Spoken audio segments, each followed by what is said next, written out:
En effet, les perfections invisibles de Dieu, sa puissance éternelle et sa divinité, se voient comme l'œil depuis la création du monde, quand on les considère dans ses ouvrages. Ils sont donc inexcusables. Que le Seigneur vous bénisse. Amen. Nous vous saluons dans le précieux nom du Seigneur. Amen. Nous bénissons Dieu d'abord qui nous a donné le souffle de vie. Qui a permis à ce que nous soyons en ces lieux ce matin. J'ai saisi l'occasion pour remercier également le pasteur Roger et tous les collèges de serviteurs pour nous avoir donné l'opportunité de parler. Je suis rassuré que le Seigneur nous fera beaucoup de bien. Nous allons commencer jeudi. Donc je ne vais pas revenir en arrière parce que j'aurai des difficultés de répéter ce que j'avais dit jeudi. Parce que moi je crois que même s'il faut répéter une prédication, il est difficile de répéter la même chose. Il est difficile de répéter la même onction. Voilà pourquoi nous allons seulement continuer. Nous sommes en train de parler sur les biens précieux qui sont enfouis dans la terre. Je vais d'abord aller tout doucement pour que chacun de nous puisse comprendre. Remarquez, toutes les biens précieux sont enfouis dans la terre. Il n'y a aucune bien précieux on peut aller ramasser comme ça dehors. Est-ce que vous me suivez, hein? Donc Dieu a fait en sorte que tout ce qui est bien précieux soit enfoui dans la terre. Les diamants est dans la terre. L'or est dans la terre. Le cobalt est dans la terre. Tout ce qui est précieux est d'abord caché dans la terre. Tout ce que j'ai dit, je l'ai dit avec raison. Tout ce qui est nourriture est enfoui dans la terre. Il y a quelqu'un qui me dit, mais quand nous allons manger les nourritures, n'est-ce pas que nous créons? Je t'informe pour que les légumes germent. Il faut d'abord que les grains soient sémés dans la terre. Vous me suivez, hein? Tout ce qui est richesse, que ce soit mangé, doit d'abord procéder par être enfoui dans la terre. C'est pourquoi un jour, les Grecs sont venus voir Jésus. Ils sont passés par les disciples. Ils ont dit, nous voulons voir Jésus. Et la main de Dieu soit avec vous. Amen. Ici, nous comprenons les disciples, ils représentent le ministère. C'est-à-dire pour que Dieu écoute la prière, il faut que le peuple passe par le ministère. Cette chose ne peut pas changer. C'était comme ça dans l'Ancien Testament. C'est comme ça aujourd'hui. C'est pourquoi vous remarquez, le sacrificateur remplissait deux fonctions. Il y avait la fonction de couper l'animal pour prendre la cendre et amener vers Dieu. On est ensemble, non? Ça, c'est la première mission du sacrificateur. C'est d'amener le peuple vers Dieu. Ils ont une autre mission, selon que la Bible le dit. Ils sont aussi lecteurs de la Bible. C'est au sacrificateur de lire la loi. On est ensemble, non? Cela veut dire ils ont aussi la mission de rapporter Dieu vers eux.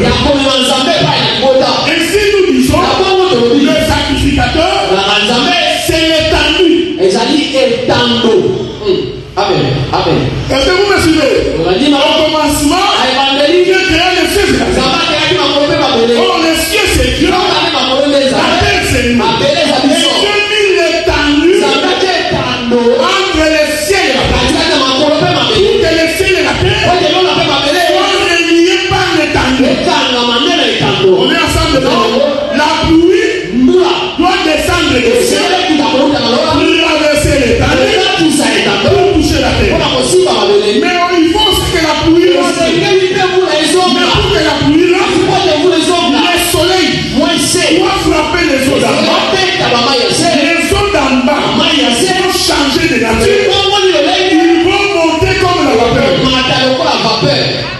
On est ensemble. C'est pourquoi nous croyons.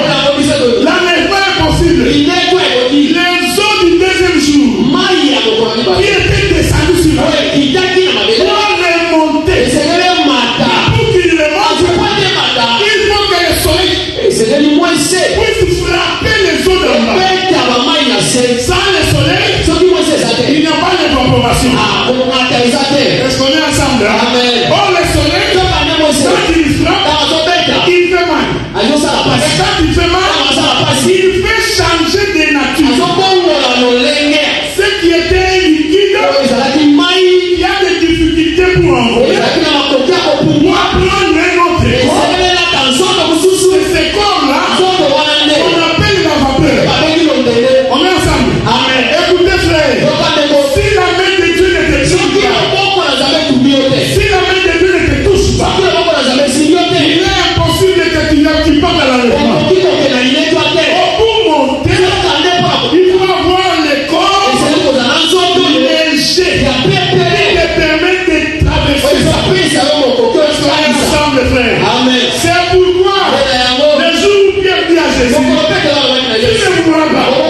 Jésus dit, arrière de moi, Satan, parce que tes pensées ne sont pas des pensées de l'Église. Mais quelles étaient les pensées de l'Église? Il fallait que le Fils de l'homme puisse souffrir. La souffrance là, c'est le soleil qui frappe. C'est pourquoi dans le jardin de Gethsemane, Jésus dit ceci: Père, si ça ne dépendait que de toi, tu peux enlever cette coupe. Mais toutefois, c'est ta volonté soit faite. Quelle était la volonté de Dieu?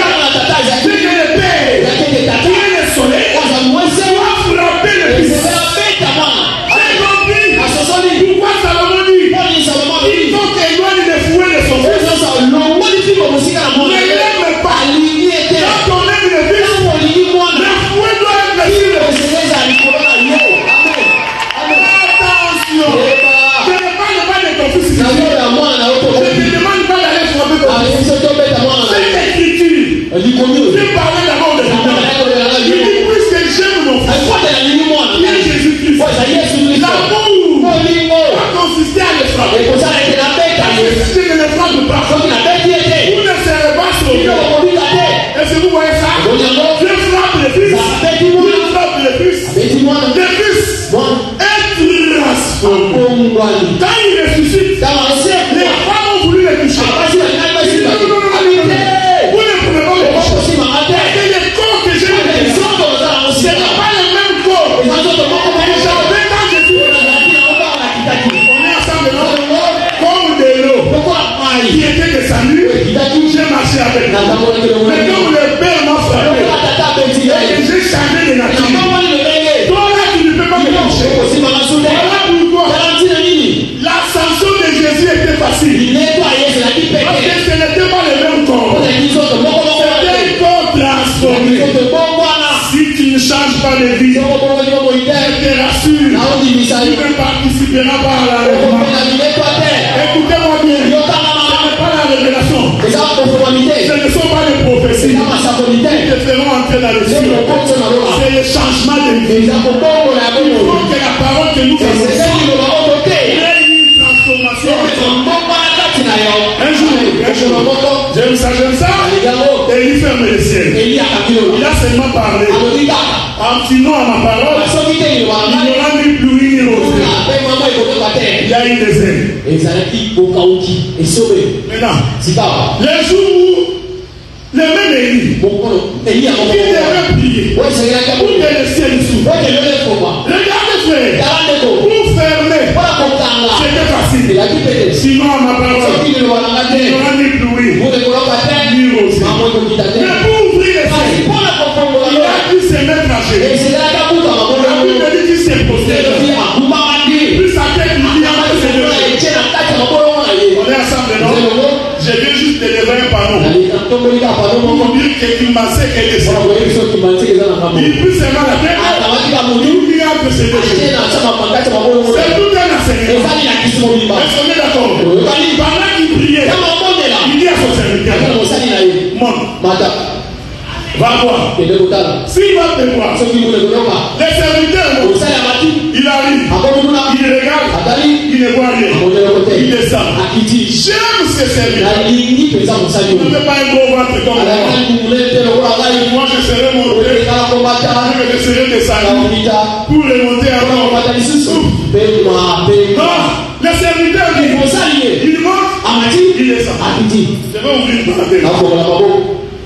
Si tu es appelé au ministère, il faut commencer par être discipliné. Commencer par obéir à celui qui t'a cadre. Même si tu crois que tu as quelque chose. Mais tant que tu es sous la conduite de quelqu'un, commence d'abord par obéir. Amen.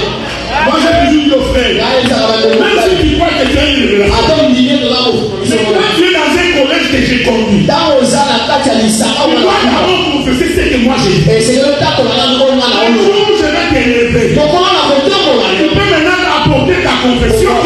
Nous allons discuter comme des collègues. Amen. C'est pour ça que beaucoup de frères, ils ont la connaissance, mais il est impoli. Il est commencé à contredire pendant qu'il est encore dans le bar. J'ai dit aux disciples qui prêchent à Montréal et ceux qui prêchent à Ottawa, quand tu viens prêcher en tant que disciple, tu n'as pas de remarques à nous faire, nous les ministres. Prêche le peuple.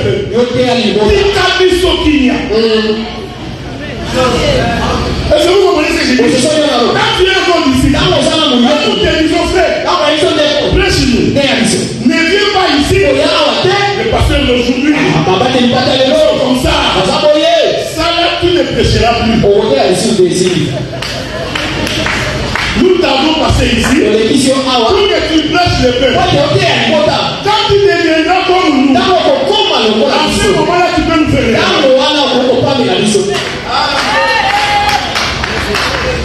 Est-ce que vous serez sabrés? Remarquez, les serviteurs montent, ils descendent. L'Écriture dit, il monta 6 fois sans voir un signe de la pluie. J'ai compris. Et les 6 premières fois, les serviteurs montaient. C'était la dispensation de Moïse. Parce qu'au temps de Moïse, j'avais dit ça le jeudi, la pluie n'était pas tombée.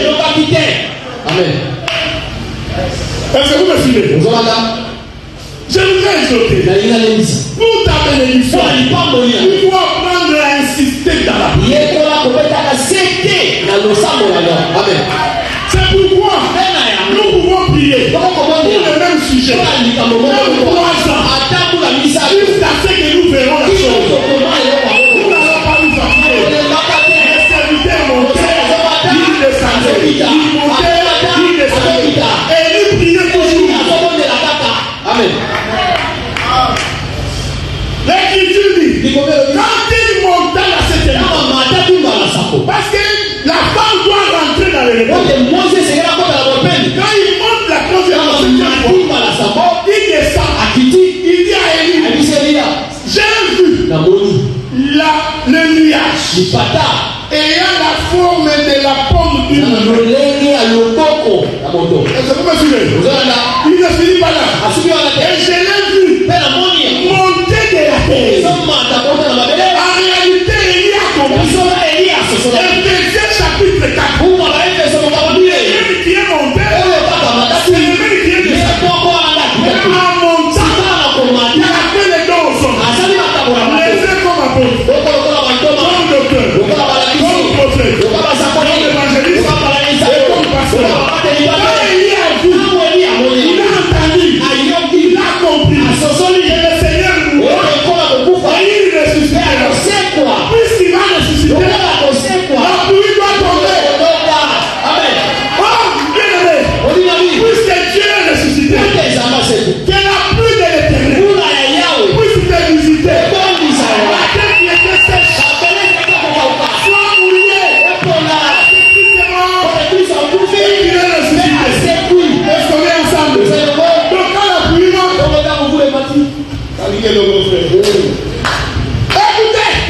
Jésus les disciples. Il dit vous, ne sortez pas encore des gens. Est-ce que vous me suivez?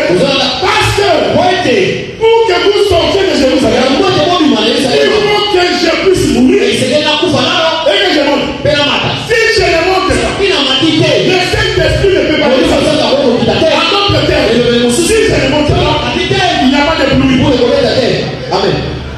Maintenant vous, attendez. Je voudrais dire, les disciples qui attendaient, pendant qu'ils attendaient, en réalité, si c'était la maison d'Israël,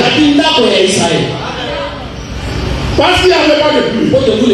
Mais les jours ils ont reçu le Saint-Esprit, ils ont changé de nature. Les disciples qui reçoivent le Saint-Esprit deviennent la maison de l'Église. Parce que Israël, il attend toujours le Saint-Esprit. Mais nous l'avons déjà. Voilà pourquoi nous n'allons pas voir les Juifs. Parce que nous croyons que les Juifs, ils ne comprennent pas ce qu'ils font. Parce que l'époux est avec nous. C'est pourquoi nous, on n'est pas dans vos histoires de David, les chapeaux, les foulards. Parce que nous savons, lâchez chez nous. Pourquoi frère, je n'ai pas besoin d'aller à Nazareth. Oh, nous sommes allés à Nazareth. Nous sommes entrés dans un tombeau où on avait mis Jésus. Je suis entré. J'ai senti les ailes. Il y a même une dame qui est sortie. Qui commence à parler en langue. J'ai dit, voilà moi quelqu'un qui ne comprend pas les choses. Alors qu'un jour, les femmes sont allées au service. Ils ont trouvé un gardien. Ils ont posé la question, où est notre maître? Le gardien répond, vous êtes malade? Pourquoi cherchez-vous parmi les morts? Celui qui est vivant. Est-ce que vous me suivez? La main de Dieu. J'avais dit ça, j'ai dit. Dans la pluie tombe, ce qui était caché doit se manifester. C'est pourquoi j'avais dit ceci. Chacun de nous, j'ai dit chacun, doit avoir quelque chose de Dieu. Parce que la terre ne peut pas être sans Dieu. Mais quand vous lisez votre Bible, vous ne voyez pas. Quand est-ce que Dieu a mis les cobaltes? Non, les diamants dans la terre. Mais nous sur ce plan, dans la terre, il y a les biens précieux. Donc cela veut dire, toi en tant que fils de Dieu, en toi, Dieu a mis quelque chose. Maintenant notre problème, c'est qu'il faut que la pluie tombe. Donc que ce qui était caché en toi soit manifesté. On est ensemble, non? C'est pourquoi j'ai dit, tout doit d'abord être enfoui dans la terre. Les disciples sont allés voir Jésus. Je n'ai pas oublié là où j'étais. Jésus, les Grecs veulent te voir. Écoutez la réponse de Dieu. Les Grecs voulaient te voir. Jésus, au lieu de répondre à la question, il se transforme en cultivateur. C'est sûr que les disciples ont dit, nous te disons que les Grecs veulent te voir. Toi, au lieu d'aller voir les Grecs, il te transforme en cultivateur. Jésus répond, si un grain de blé ne tombe à terre, est-ce que vous me suivez? C'est la réponse qu'il donnait à ces gens. Pour que les Grecs me voient, il faut que moi, qui suis les Grecs, que je puisse d'abord tomber à terre. On est ensemble, frère. Oh, tomber à terre. Jésus parle de sa mort. Une fois que je tomberai à terre et que je sortirai, alors les Grecs me verront. Est-ce que vous me suivez? Oh, les Grecs, ce sont des étrangers. Donc nous les étrangers, pour que nous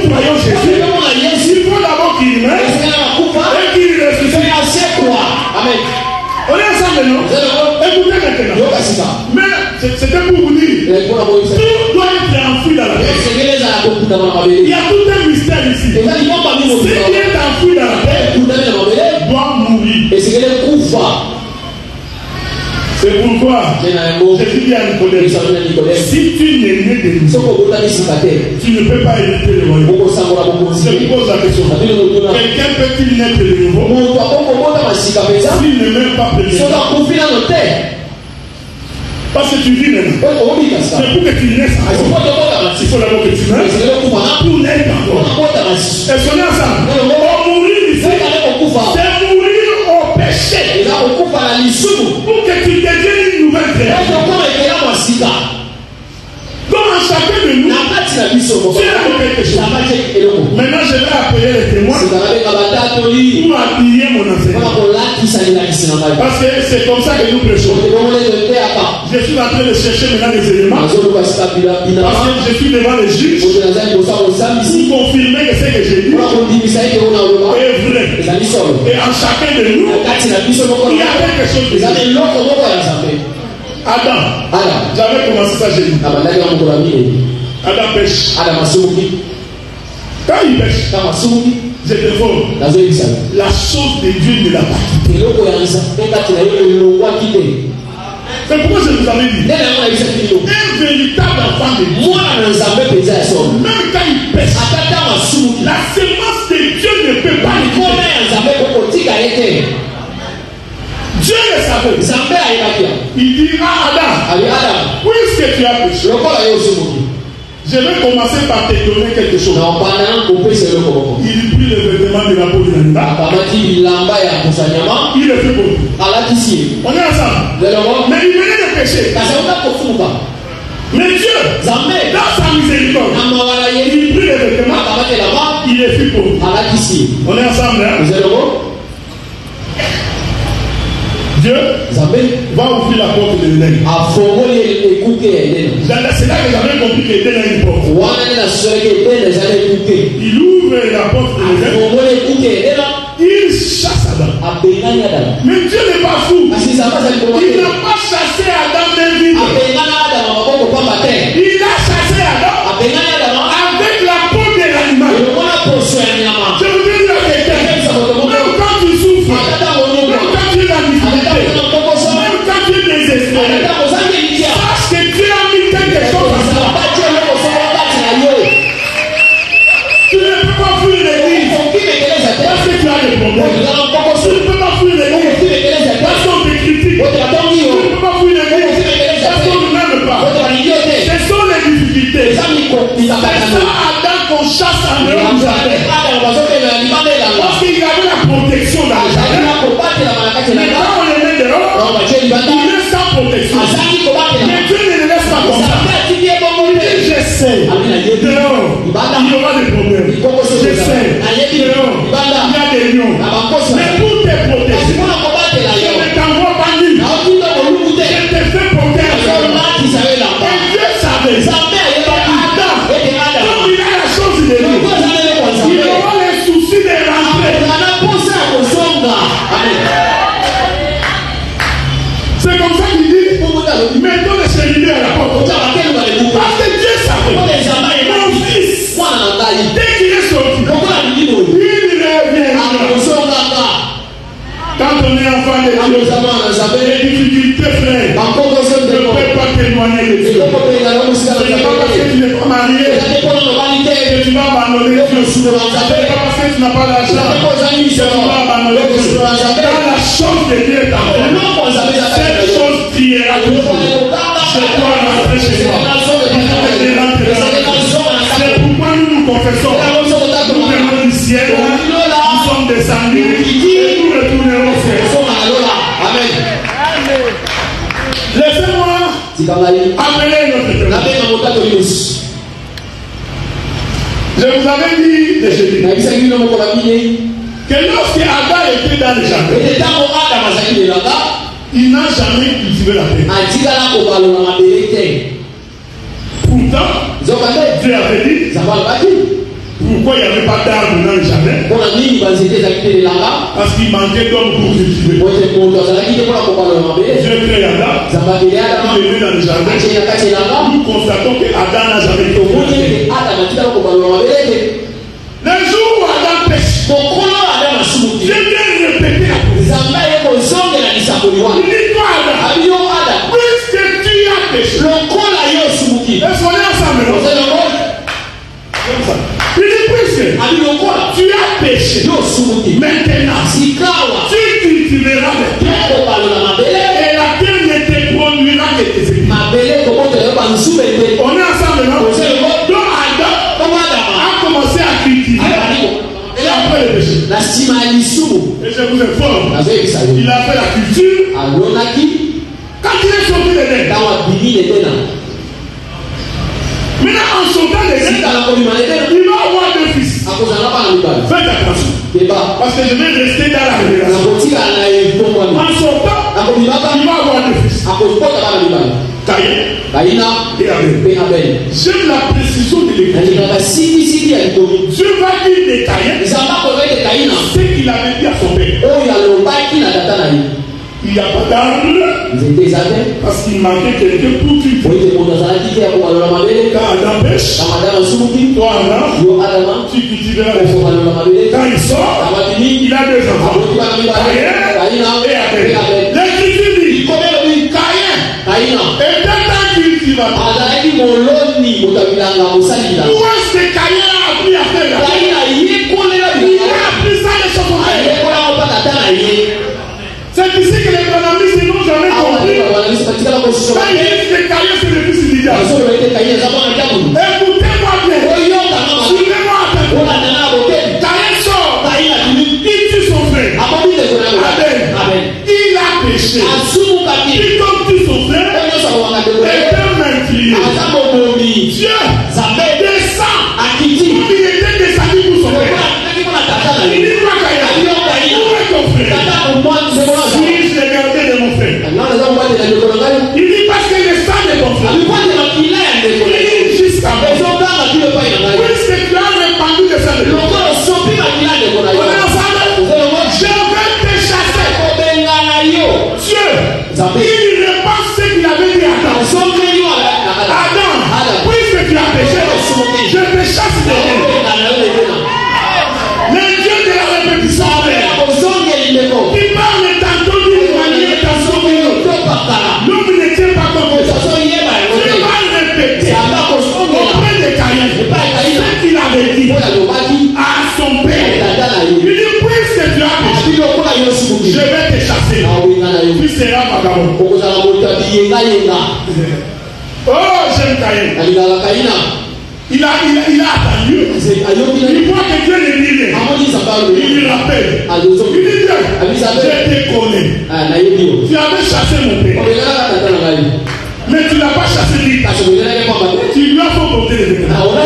Maintenant que toi tu veux le chasser, quiconque me verra.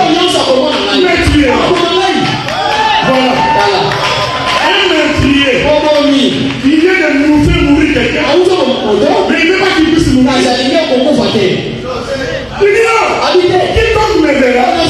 Mais tu es là. Ah! Dieu dit. Je vais faire comme je fais avec ton père. La Bible dit. Dieu mit un signe sur Caïn.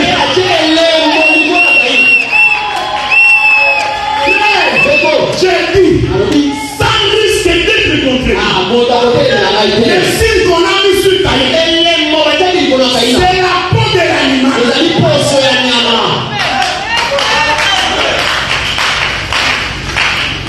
Parce que Dieu ne peut pas se contredire.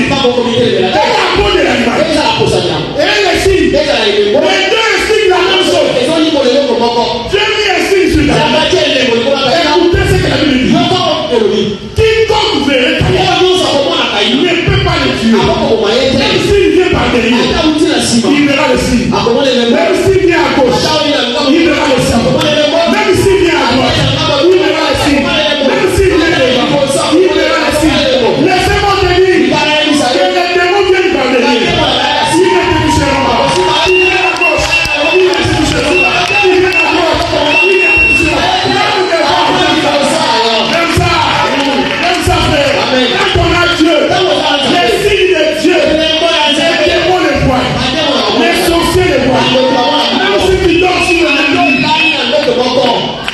n'a pas peur de chercher. Avec ta sorcellerie, on n'a pas peur de toi. Parce que la nuit, tu verras que l'effet de l'éternel.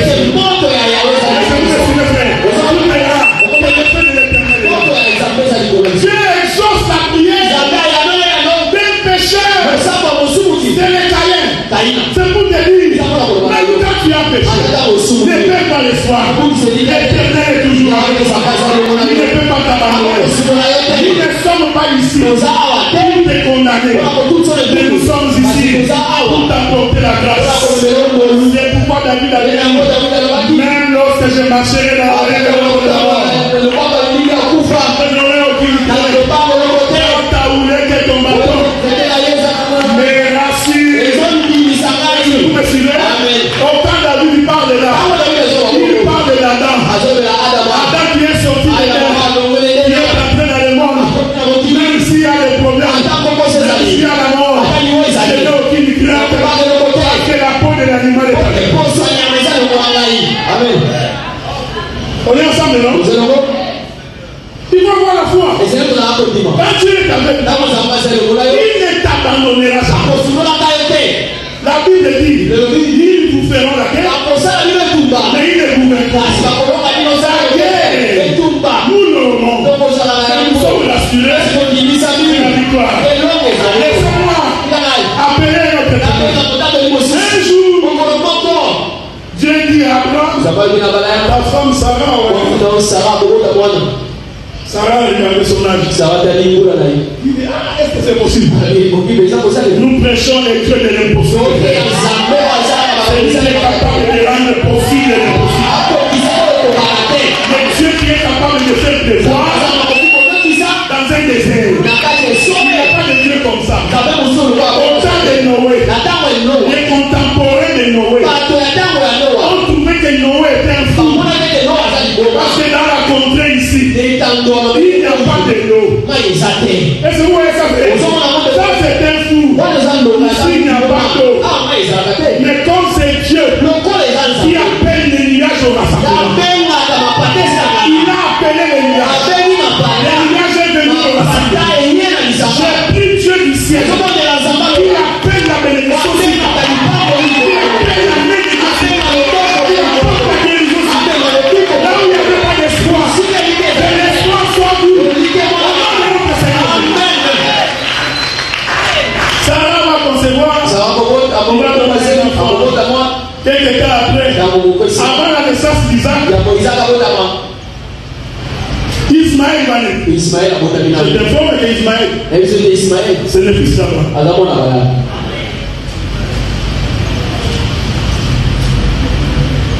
Je vais d'abord une inspiration.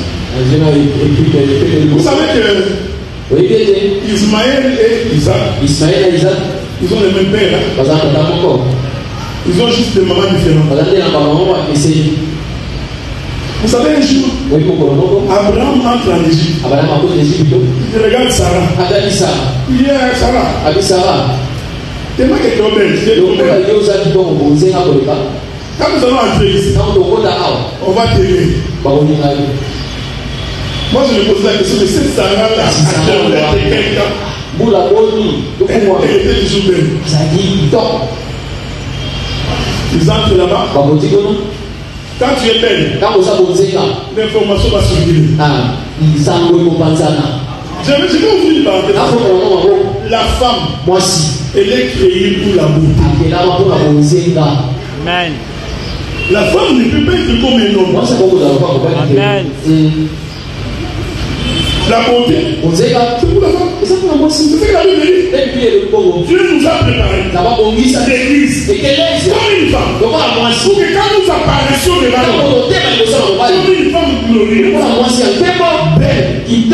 la beauté, pour la femme.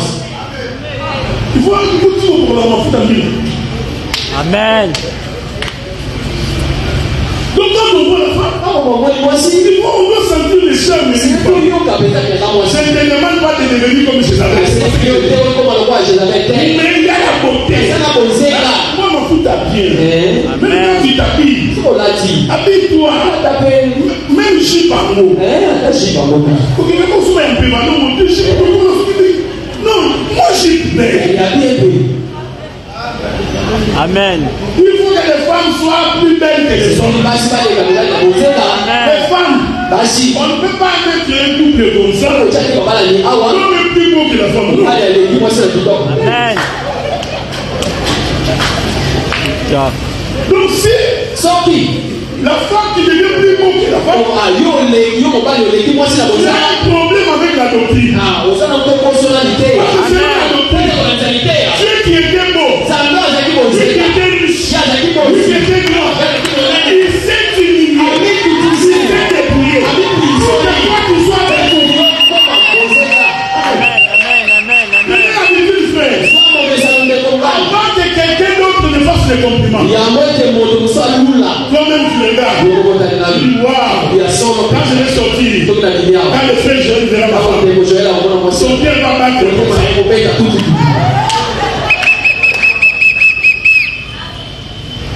J'ai fermé la parenthèse. Il faut éviter. On entre l'église comme ça. Pour avoir 100 $.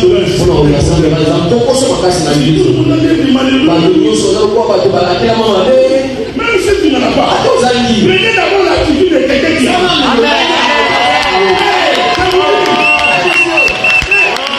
Si tu n'en as pas, commencez par aspirer. Être grand, être fort, agrandir votre esprit. C'est une question d'attitude. Vous savez, il y a des fois, moi, je m'avais prêché comme ça. Je n'ai que 100 $. J'arrive comme ça. D'abord, la manière dont je m'habille, tu ne peux pas croire que je vais 100 $. Et je fais en sorte que même mon visage ne reflète pas que je marque l'argent. Toi, tu n'as pas le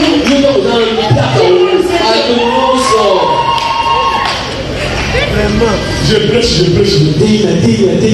Le temps de l'offrande. Je prends les 100 $. Je vais. Je vous informe, frère. Le temps de quitter Montréal pour arriver à Ottawa. J'ai déjà des éléments dans mon compte. J'ai compris que quand la source se donne, Dieu continue à fouiller. Ce que je vous dis là est vrai. C'est lui qui a l'habitude de donner. Je continuerai toujours à donner. Pour continuer à donner. Ce que tu fais, Dieu aussi fait. C'est pourquoi l'Écriture dit quiconque épargne avec s'appauvrit. Je vais d'abord expliquer ça. Dans la révélation. Dieu parlait d'abord des Israël. Parce que Dieu était d'abord un égoïste. Il ne donnait pas. L'humanité, quand il est souffert, il envoie Abraham. Pas de salut. Il envoie Isaac. Pas de salut. Il envoie les prophètes. Tout ce temps, Dieu a épargné son fils. Alors que la terre attendait les fils. Parce que c'est l'homme le plus valeureux. Celui qui a donné là, Jérémie, Bipoaka. Et là, Dieu est toujours pauvre. Est-ce que vous suivez ça? Jusqu'à ce que Dieu dit, maintenant je vais envoyer celui que j'aime. Moi j'ai la confession. Quand on donne, on doit donner ce que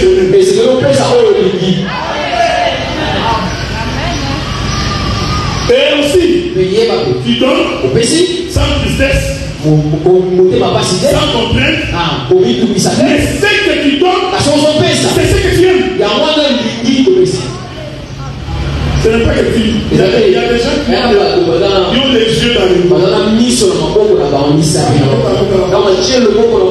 sais prier. Ça c'est une fois. Il voit dans les mains. Quand tu donnes, Dieu continue. Jusqu'à ce que Dieu a dit, je vais maintenant prendre mon fils. Je vais donner. On est ensemble. Regardez. Les jours où Dieu donne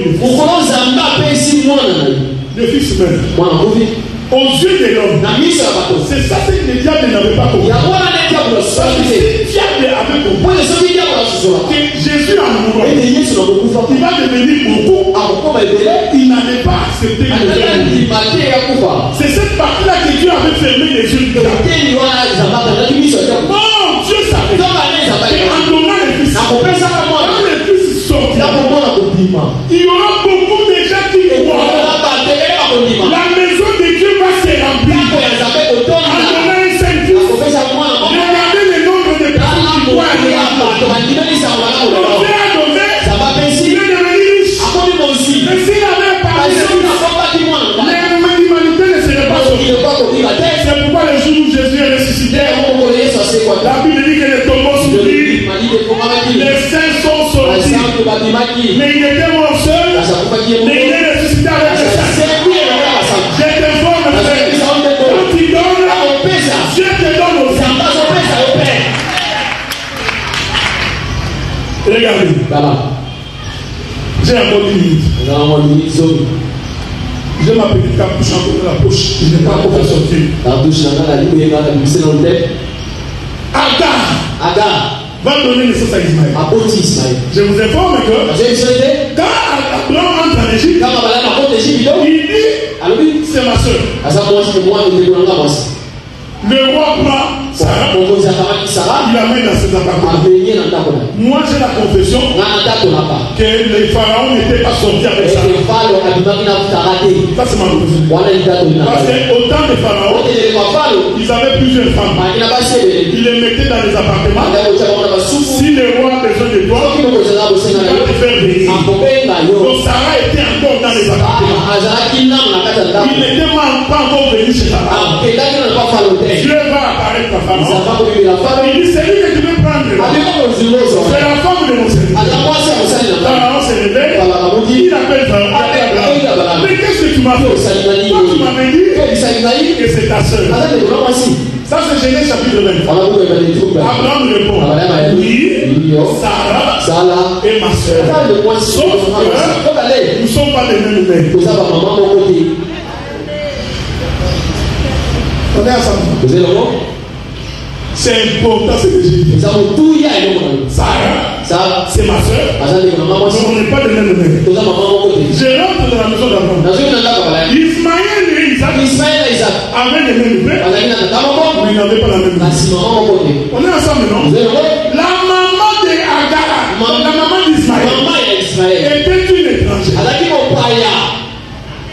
Alors que la maman d'Isaac était une juive de la race d'Abraham. Alors, un jour, Sarah dit à Abraham, tu dois chasser Agar et Ismaël. C'est là que je vais t'exhorter. Écoutez ce que la Bible dit. Abraham le père prend Agar et Ismaël. Il les chasse. Mais la Bible dit il ne les a pas chassés même de lui. Il prit les biens. Il donna. Est-ce qu'on est ensemble? Maintenant Agar se retourne dans les déserts avec Ismaël. C'est ce qui t'arrive. Quand nous avons péché dans l'âme, nous avons été renvoyés dans les déserts. Alors que Isaac lui est resté. Isaac qui reste là, c'est la maison d'Israël. Agar qui sort avec Ismaël, c'est nous les nations.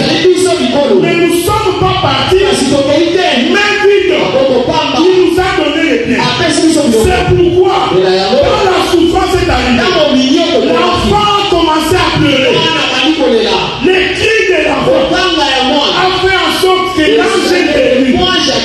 Est-ce que vous me suivez? C'est-à-dire que quand tu as Dieu et que tu cries et que tu parles, même si tu avais péché, Dieu doit venir exaucer ta prière.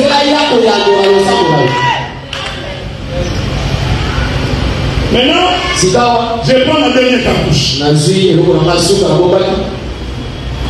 Observez.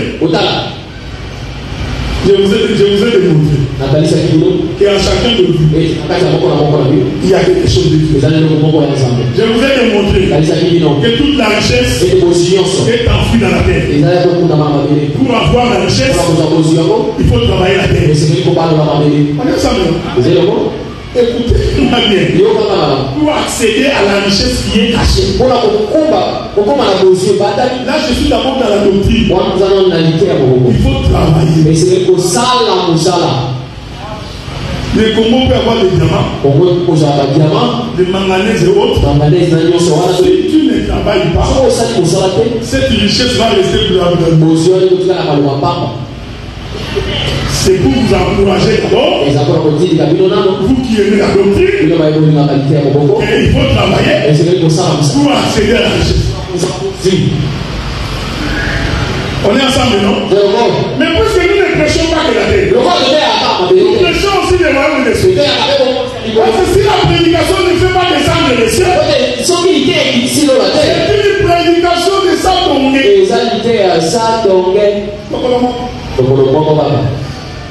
donc, nous parlons de la terre. Nous devons aussi parler des cieux. Parce que nous sommes réunis ici pour les royaumes des cieux.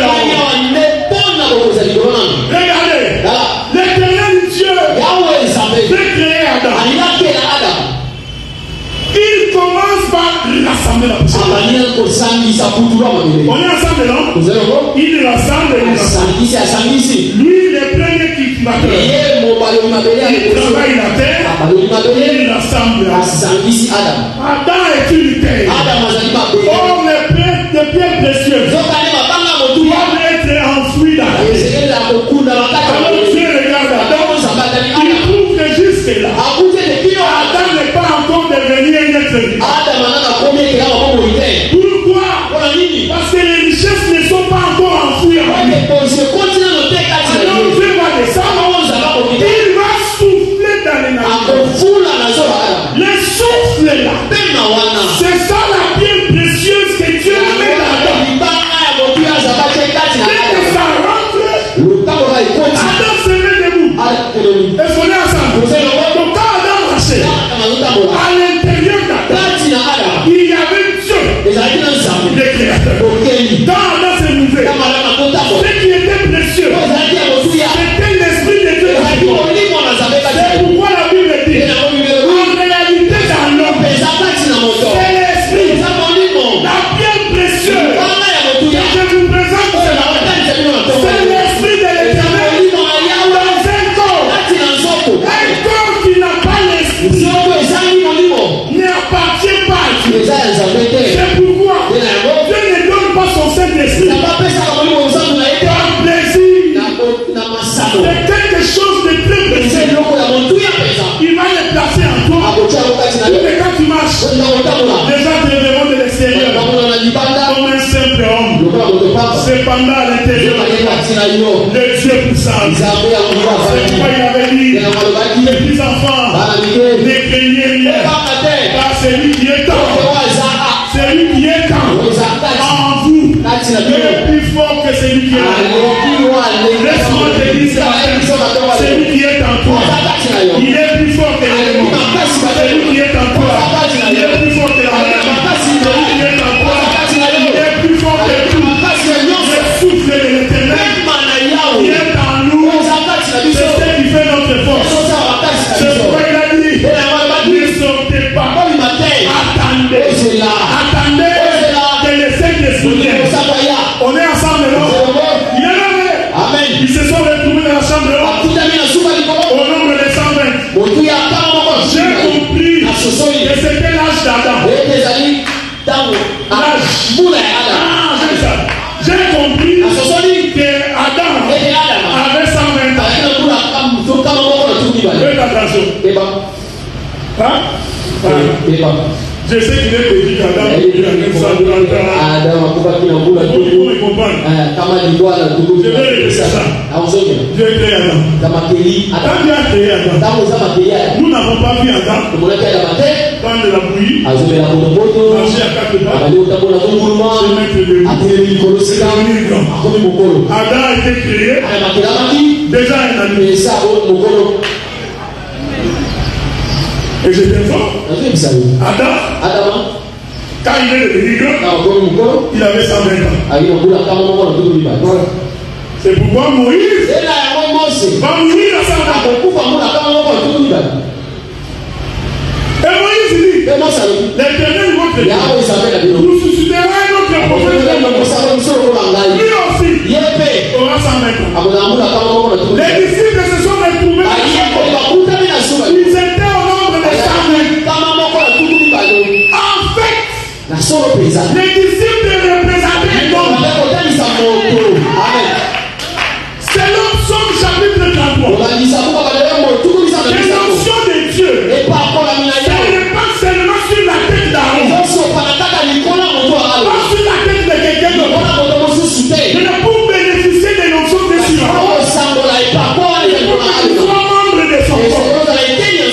C'est pourquoi Paul dit nous sommes les membres de son corps. Si tu ne fais pas partie de ce corps, donc tu es sur la tête d'Aaron, ne tomberas pas sur toi. Comme dans la chambre, il n'y avait qu'un homme représenté par les chiffres. C'était Adam qui attendait que Dieu souffle dans ses narines. C'est pour toi, pour que le Saint-Esprit descende. La Bible dit que Dieu souffle. Il y a un souffle. En réalité, Dieu souffle dans les âmes. Et dès qu'il souffle, ils sont baptisés du Saint-Esprit. Nous prêchons la Bible, frère. Oui, nous prêchons la Bible. Parce que c'est la Bible qui sort. C'est la Bible qui guérit. La Bible qui l'élève. Dès qu'ils ont reçu le Saint-Esprit, ils sont sortis dehors. La Bible dit Pierre et Léon. Cela veut dire 12 personnes. 12 personnes. C'est la Bible de 120. C'est lui qui a prêché cette Bible. C'était la Bible. C'est pas pour eux qu'ils étaient 12. Parce que les chiffres 12, c'est la Bible de 120. Qu'est-ce que la main de Dieu soit sur toi. Amen. Que la paix de Dieu te console. Amen. Que le Saint-Esprit soit avec toi. Amen. Qu'il habite en toi abondamment. Parce que c'est la chose la plus précieuse. Amen. Est-ce que nous pouvons nous mettre debout?